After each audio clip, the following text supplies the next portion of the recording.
I have the pleasure to talk to many of our guests about the use of collaboration and partnerships among agencies and with the private sector to achieve mission results.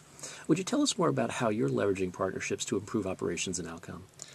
And partnerships are crucial to eDiplomacy. We've, just from a very parochial standpoint, we've brought in Franklin Fellows. There's a wonderful program that the State Department has, which allows people to come in from private sector, academia, for 1 to 2 years as a fellow.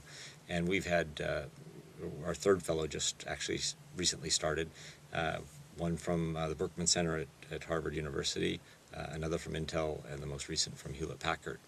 They bring this wonderful, fresh view of what's going on outside, and it really enlivens and deepens our thinking. It helps keep us from getting into a rut.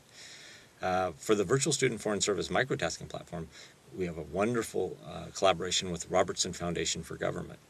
It's a great foundation which took a risk on what is very kind of a cutting-edge effort, and we have an approved collaboration with them, which has blossomed. And we also did a conference with the Robertson Foundation for Government, the American Academy of Diplomacy, Visioning Tech Diplomacy, where we pulled together for a weekend retreat, technologists from Silicon Valley, former U.S. ambassadors, graduate students who are Robertson scholars, and brand new, freshly minted Foreign Service officers, and took case studies from the past of key diplomatic events and said, you can either take today's technology and push it back, or take that event and pull it today and say, how would things have been different? It was a very dynamic, exciting, and revelatory experience, and we couldn't have done that without our partnership with Robertson and the American Academy of Diplomacy. We often, with our tech camps, we're dependent completely on people from the private sector who have deep skills, basically coming if we pick up the cost of their travel, and we've had, or if sometimes their companies self-fund. So we have had people from Twitter, Facebook, Google, as well as Frontline SMS, Ushahidi, a lot of organizations that are doing wonderful work with technology, and then helping to apply that to solve these civil society challenges. So. Well, Richard, I'd like to turn to the future. What trends do you see over the next few years in the evolution of e-diplomacy and the social media tools that make it a reality? And how do you envision state shifting and pivoting to capitalize on these trends? Yep. So it changes. I said before, changes. Sometimes best not to even mention it. Let people evolve into a new place that they see the benefits of using these tools. And so the key for us is to continue to look for important work, so core work to diplomacy in the State Department that can leverage our platforms and have people through firsthand experience see the benefits of using them. We have a lot of ideas that we're excited about the possibility of doing.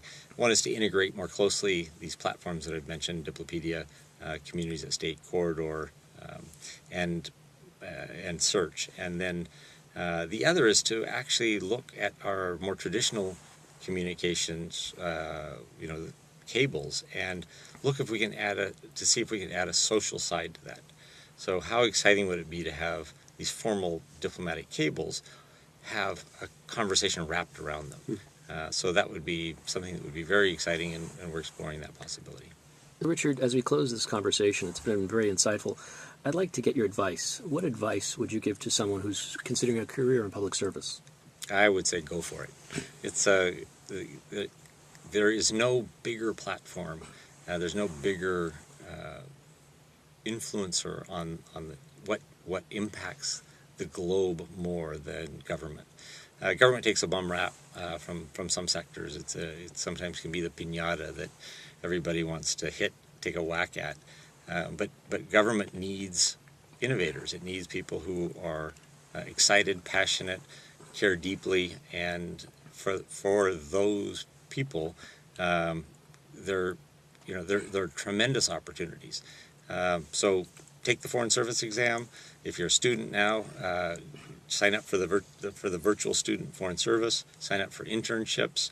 If you're in the workforce now and you're wondering how you can get a taste of what we're doing, send me an email and we'll explore a Franklin Fellowship.